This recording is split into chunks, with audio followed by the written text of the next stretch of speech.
നമസ്കാരം സാർ. നമസ്കാരം സാർ, ഈ കേരളത്തിലെ 140 മണ്ഡലങ്ങളിൽ വളരെ ശ്രദ്ധയാകർഷിക്കുന്ന ഒരു മണ്ഡലമാണ് പാല.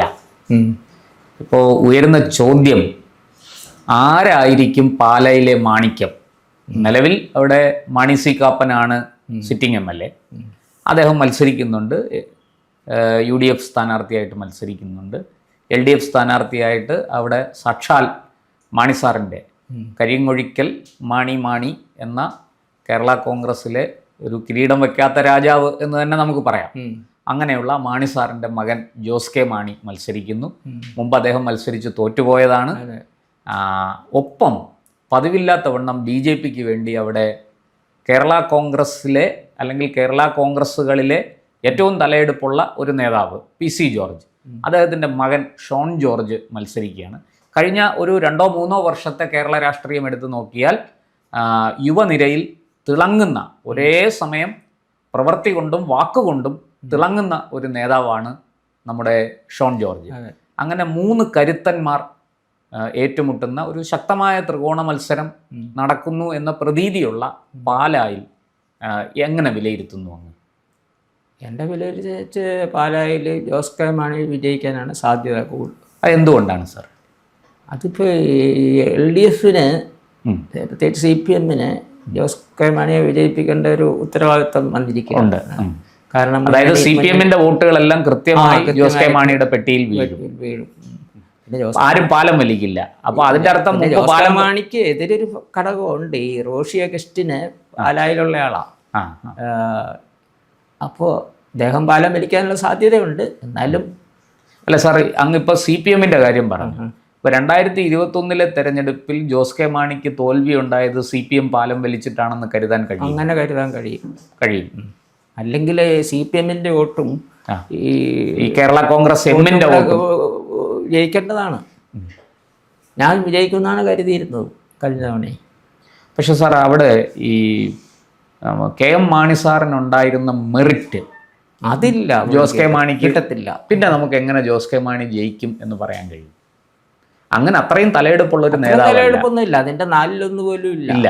അപ്പൊ പൊതുവേ ദുർബലനാണ്. അതെ. അത് അപ്പൊ അങ്ങനെയുള്ള ഒരാള് പൊതുജനങ്ങളുമായിട്ടൊന്നും വലിയ അടുപ്പമൊന്നുള്ള ആളല്ല മാണി സാറിനെ പോലെ. മാണി സാറ് ഒരു യഥാർത്ഥ രാഷ്ട്രീയക്കാരൻ. അതെ, 52 കൊല്ലം MLA ആയ. അതെ. അരനൂറ്റാണ്ടിലധികം പാലയെ പ്രതിനിധീകരിച്ച അച്ഛൻ ആനപ്പുറത്ത് കയറിയുണ്ട്, മകന്റെ ചന്തിക്ക് തഴമുണ്ടാകുകയെന്ന് കേട്ടിട്ടില്ലേ? അതാണ് സാർ. ഈ അങ്ങിപ്പോൾ പറഞ്ഞു ജോസ് കെ മാണിക്ക്, എങ്കിലും അവിടെ ഒരു സാധ്യത അങ്ങ് പറഞ്ഞു. ഈ ദുർബലനാണ്, ഈ അച്ഛൻ്റെ 4-1 കഴിവ് മകനില്ല. എങ്കിലും CPMും കേരള കോൺഗ്രസും കൂടെ അവിടെ പാലം വലിക്കാതെ ഒരുമിച്ച് നിന്ന് വോട്ട് ചെയ്താൽ ജോസ് കെ മാണി ജയിക്കുന്നു. അങ്ങനെയെങ്കിൽ മാണി സി കാപ്പൻ തോൽക്കുന്നതിൻ്റെ ഇവർ രണ്ടുപേരുടെ വോട്ട് മാത്രം പോരല്ലോ, നിഷ്പക്ഷരായ കുറേ ആൾക്കാരുടെ വോട്ടും കൂടി വേണം. എങ്കിൽ അത് ജോസ് കെ മാണിക്ക് അനുകൂലമായി വീഴുമ്പോൾ മാണി സി കാപ്പന് എതിരാണത്. എന്തുകൊണ്ട് അത് എതിരാകുന്നു? ഈ മാണി സി കാപ്പൻ്റെ ഈ നിയമസഭാ പ്രവർത്തനമൊന്നും അത്ര നല്ലതായിട്ടല്ല, അങ്ങനെ ചെല്ലുവോ നല്ല പ്രവർത്തനമൊന്നും അല്ലായിരുന്നു. പ്രതിപക്ഷ ബെഞ്ചിൽ വളരെ നിസ്സംഗമായി, നിർജീവമായി, നിർവികാരനായി പ്രവർത്തിച്ച ഒരാളാണ്. അദ്ദേഹം വലിയ സമരങ്ങൾക്കോ അല്ലെങ്കിൽ സഭയിൽ അങ്ങനെ വലിയ ചോദ്യങ്ങൾ ചോദിക്കുന്നു അങ്ങനെയൊന്നും ഇല്ല, ഞാൻ കണ്ടിട്ടില്ല. അങ്ങനെയില്ല. അതാണ് അദ്ദേഹത്തിന്റെ പരാജയം. അങ്ങനെയെങ്കിൽ സാർ, ആ ഒരു ഗ്യാപ്പിലേക്ക് ഷോൺ ജോർജ് ഇടിച്ചു കയറില്ലേ? അത് ജോസ് കെ മാണിക്ക് മാത്രമായിട്ട് ആ ആനുകൂല്യം പോകുമോ? കാരണം ഒരു പുതുമുഖം വരുന്നു, സാക്ഷാൽ PC ജോർജിന്റെ മകൻ 2-3 വർഷമായി കേരള രാഷ്ട്രീയത്തിൽ തിളങ്ങി നിൽക്കുന്നു. വളരെ കൃത്യമായി വാക്കുകൊണ്ടും പ്രവൃത്തി കൊണ്ടും, ഞാൻ നേരത്തെ പറഞ്ഞതുപോലെ, ഈ മധ്യ തിരുവിതാംകൂർ അല്ലെങ്കിൽ മധ്യ കേരളത്തിനെ ഇളക്കി മറിക്കുന്ന ഒരു വ്യക്തിയാണ് ഷോൺ ജോർജ്. മാത്രമല്ല, മുഖ്യമന്ത്രിയെയും അദ്ദേഹത്തിന്റെ കുടുംബത്തിനെയും ഒരു കേസിൽ കൃത്യമായിട്ട് തെളിവ് സഹിതം കോടതിയിൽ പോയി അതിനെ ധൈര്യം കാണിച്ചു. അങ്ങനെയൊക്കെയുള്ള ഒരു ഹീറോ പരിവേഷമുള്ള ജോസ് കെ മാണിക്കല്ലേ അവിടെ സാധ്യത? ക്ഷമിക്കണം, ഷോൺ ജോർജിനല്ലേ അവിടെ സാധ്യത? കുറച്ചോട്ട് കാപ്പന് കിട്ടിയ കുറച്ചോട്ട് ഷോൺ ജോർജിനും കിട്ടും, കുറച്ചോട്ട് ജോസ് കെ മാണിക്കും കിട്ടും. ഈ കാപ്പനോടുള്ള ഒരു MLAയോടുള്ള ഒരു ഭരണവിരുദ്ധ വികാരം അത് സ്പ്ലിറ്റ് ചെയ്ത് ജോസ് കെ മാണിക്കും ഷോൺ ജോർജിനും കിട്ടും പോകും എന്നാണ്. പിന്നെ CPM നല്ലതുപോലെ ശ്രമിക്കും. പക്ഷേ ഈ പറഞ്ഞ റോഷി അഗസ്റ്റിനെതിരെ പ്രവർത്തിക്കാനുള്ള സാധ്യതയുണ്ട്. പക്ഷേ അത് അത്ര ഈ പുറമേ കാണിക്കാൻ പറ്റത്തില്ലല്ലോ. സാർ, അവിടെ 2 പഞ്ചായത്തുകൾ കൃത്യമായിട്ട് PC ജോർജിന് വലിയ സ്വാധീനമുള്ള 2 പഞ്ചായത്തുകളാണ്. പാലാ മുനിസിപ്പാലിറ്റിയിൽ അതിശക്തമായ തിരിച്ചടിയാണ് ജോസ് കെ മാണിക്ക് കിട്ടിയത്. ഇതെല്ലാം ചേർത്ത് വെച്ച് വായിക്കുമ്പോൾ അവിടെ ഇപ്പം അറിയാമല്ലോ, പുളിക്കക്കണ്ടം കുടുംബം 3 സീറ്റ് ജയിക്കുകയും ഇപ്പം അവരാണ് വാസ്തവം പറഞ്ഞാൽ പാലാ മുനിസിപ്പാലിറ്റിയുടെ നിയന്ത്രണം അവരുടെ കയ്യിലാണ്. UDF അവർക്കൊപ്പമാണ്. ഈ ഒരു സാഹചര്യത്തിൽ തീർച്ചയായിട്ടും മാണി സി കാപ്പൻ്റെ ഇൻവോൾവ്മെൻറ്റും അതിനകത്ത് ഉണ്ടാവും, നമുക്കില്ലെന്ന് പറയാൻ കഴിയില്ല. അപ്പോൾ അങ്ങനെ ഈ പാലാ മുനിസിപ്പാലിറ്റിയിലെ ഈ പ്രശ്നവും ഈ 2 പഞ്ചായത്തുകളിൽ PC ജോർജിനുള്ള വലിയ സ്വാധീനവും ഒക്കെ ചേർത്ത് വെക്കുമ്പോൾ അങ്ങ് പറഞ്ഞതുപോലെ ജോസ് കെ മാണിക്കൊരു സാധ്യത. അതെ, ഈ മുനിസിപ്പാലിറ്റിയിൽ ജോസ് കെ മാണിക്ക് ഭൂരിപക്ഷം കിട്ടാൻ സാധ്യത കുറവാണ്. പക്ഷെ പഞ്ചായത്തുകളിൽ കിട്ടും. മുത്തോലി അതുപോലെയൊക്കെ ഉള്ള രാമപുരം. അല്ല, നിലവിൽ കേരള കോൺഗ്രസ് ഭരിച്ചുകൊണ്ടിരിക്കുന്ന, ഇടതുപക്ഷവും കേരള കോൺഗ്രസും ചേർന്ന് ഭരിച്ചുകൊണ്ടിരിക്കുന്ന പഞ്ചായത്തുകളിലെല്ലാം ജോസ് കെ മാണിക്ക് മുന്നേറ്റം ഉണ്ടാവും. വലിയ ഭൂരിപക്ഷമൊന്നും ഉണ്ടാവത്തില്ല, 5000 താഴെയായിരിക്കും. അതായത് ഒരു നല്ല ഫൈറ്റ് അവിടെ നടക്കും. അതുണ്ടാവും. അങ്ങനെയെങ്കിൽ നമുക്ക് ഈ പറഞ്ഞതുപോലെ അവിടെ എങ്കിൽ സാധ്യത 3 പേർക്കും കൽപ്പിക്കണ്ടേ? ഷോൺ ജോർജിന് വരത്തില്ല, വരത്തില്ല. കാരണം ഒത്തിരി പുറകിലേക്കെന്നല്ല BJP. അല്ല, BJPക്ക് അവിടെ 24,000-ത്തിനടുത്ത് വോട്ട് കിട്ടിയിട്ടുണ്ട് മുമ്പ്. അത് ചിലപ്പോൾ ഒരു 40,000 വരെ ആയെന്ന് വരാം. 40,000 കിട്ടിയാൽ ജയിക്കാനൊക്കെയല്ല. ജയിക്കണമെങ്കിൽ ഒരു 1.5 ലക്ഷം ഉണ്ടെങ്കിൽ ഒരു 50,000 55,000 60,000 ഉണ്ടെങ്കിൽ അടുത്ത വോട്ട് ജയിക്കും. 40,000 വന്നാൽ ജയിക്കാൻ സാധിക്കത്തില്ല. 40,000 കിട്ടുന്നതും വലിയ വിജയമാണ്. സാറേ, ഈ പാലാ രൂപതയുടെ പിന്തുണ ഷോൺ ജോർജിന് നല്ലതുപോലെ ഉണ്ട് എന്നാണ് പറയപ്പെടുന്നത്. ആ സാധ്യത കൂടെ പരിഗണിക്കുമ്പോഴോ ജോസ് കെ മാണിക്ക് അതൊരു വെല്ലുവിളി തന്നെയല്ലേ? അല്ല, പാലാ രൂപതയുടെ അങ്ങനെ ഈ മുഴുവൻ പിന്തുണയായിട്ടൊന്നും അങ്ങനെ കൊടുക്കത്തില്ല. അവരൊരു അങ്ങനെ പരസ്യമായിട്ടൊന്നും പറഞ്ഞതായിട്ട് എനിക്ക് അറിയില്ല. പരസ്യമായിട്ട് പറഞ്ഞിട്ടില്ല. പക്ഷെ നമ്മൾ മനസ്സിലാക്കുന്നത് പല സന്ദർഭങ്ങളിലും ഈ പാലാ രൂപതയ്ക്ക് നേരെ നടന്ന പല ആക്രമണങ്ങളുണ്ട്, പല ഈ പറഞ്ഞ അധിക്ഷേപങ്ങളുണ്ട്. അവിടെ എല്ലാം അന്ന് അവരോടൊപ്പം നിൽക്കാൻ ഉള്ള ചങ്കൂറ്റം കാണിച്ച ഏക രാഷ്ട്രീയക്കാരൻ ഷോൺ ജോർജും അച്ഛൻ PC ജോർജുമാണ്.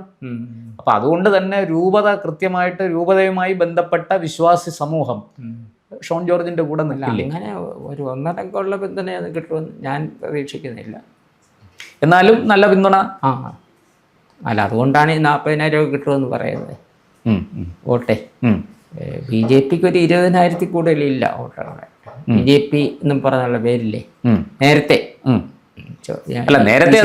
ജോർജ് വരുന്നതിന് മുമ്പ്. അല്ല, പക്ഷെ ഇപ്പോ സാറ് ഇതിന്റെ കൂട്ടത്തിൽ ഒരു വലിയ ഹിന്ദു കൺസോൾട്ടേഷൻ കേരളത്തിൽ പല മണ്ഡലങ്ങളിലും ഉണ്ടാകുന്നുണ്ട്. അത് BJPക്ക് അനുകൂലമാണ്.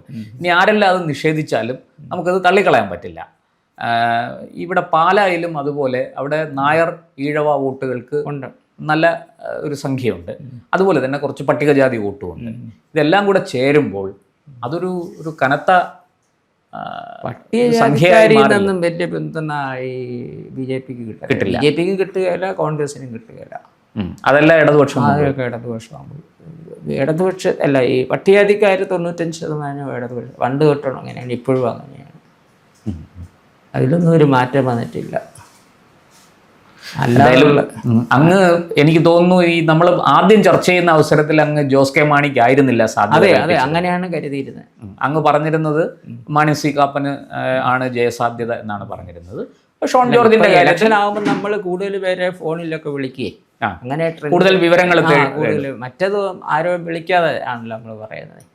ഒരു നിലവിലുള്ള പൊളിറ്റിക്കൽ ഇത്. അപ്പോൾ ഈ വിഷയത്തിൽ ഇനി അങ്ങ് തെരഞ്ഞെടുപ്പ് അടുക്കുന്നതിന് മുമ്പ് വീണ്ടും പാലായിൽ നിന്ന് വിവരങ്ങൾ ശേഖരിക്കും. ഓരോ ദിവസവും ശേഖരിച്ചുകൊണ്ടിരിക്കുകയാണ്. അപ്പോൾ നമുക്ക് അവസാന ലാപ്പിൽ ഒന്നുകൂടെ നമുക്ക് പാലായെ വിശദമായിട്ടൊന്ന് വിശകലനം ചെയ്യാം. അപ്പോൾ ഈ പറഞ്ഞതുപോലെ മുൻതൂക്കം ആർക്കാണ്? ജോസ് കെ മാണിക്കാണോ, മാണി സി കാപ്പനാണോ, അതോ ഈ ഷോൺ ജോർജ് ഒരു കറുത്ത കുതിരയാകുമോ എന്നൊക്കെ നമുക്ക് അപ്പോൾ അറിയാൻ കഴിഞ്ഞേക്കും. BJPക്ക് തന്നെ പ്രൊഡിക്റ്റ് ചെയ്തിരുന്നത്.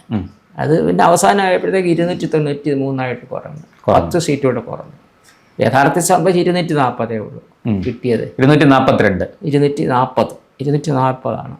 ഞാൻ പറഞ്ഞതിനേക്കാൾ 53 കുറഞ്ഞു. പക്ഷെ മറ്റ് സർവേകൾ 360 പറഞ്ഞു, 120 കുറഞ്ഞു. ഞാൻ ഇവിടെ നിന്ന് എഴുതിയിട്ട് 53 കുറഞ്ഞുള്ളൂ. കുറെ കൂടെ അങ്ങയുടെ വിശകലനം കുറെ കൂടെ എനിക്ക് തെറ്റിയത് UP തെറ്റി. UP ഞാൻ UP MP ഒക്കെയാണ് നമ്മുടെ കറക്റ്റായിരുന്നു. UP-യിൽ ഞാൻ 65 സീറ്റ് എഴുതി. മഹാരാഷ്ട്രയോ? മഹാരാഷ്ട്രയിലെ ഒരു 4-5 സീറ്റേ വ്യത്യാസം വന്നു. UP-യിൽ 65 എഴുതിയിട്ട് 37 കിട്ടിയുള്ളൂ. 28 സീറ്റ് അവിടെ തന്നെ പോയി. പിന്നെ ബംഗാളിൽ 24 എഴുതിയിട്ട് 12 കിട്ടിയുള്ളൂ. അപ്പം ഇത്രയോ ഈ ആ ഒരു വ്യത്യാസം. പിന്നെ രാജസ്ഥാൻ 20 എഴുതിയിട്ട് 14 കിട്ടി. ബാക്കിയൊക്കെ ഏതാണ്ട് കറക്റ്റായിട്ടായിരുന്നു. തീർച്ചയായിട്ടും നമുക്ക് വീണ്ടും ഈ വിഷയമായിട്ടിരിക്കാം. പാലയുമായിട്ട് നമുക്ക് ഒന്നുകൂടി വരാം. നന്ദി, നമസ്കാരം. കൂടുതൽ വാർത്തകളും വിശേഷങ്ങളും നേരിട്ട് ലഭിക്കാൻ ജനങ്ങളിൽ നിന്ന് ജനങ്ങളിലേക്ക് ജനഭൂമി ന്യൂസ് സബ്സ്ക്രൈബ് ചെയ്യൂ. ബെൽ ബട്ടൺ അമർത്താനും മറക്കരുത്.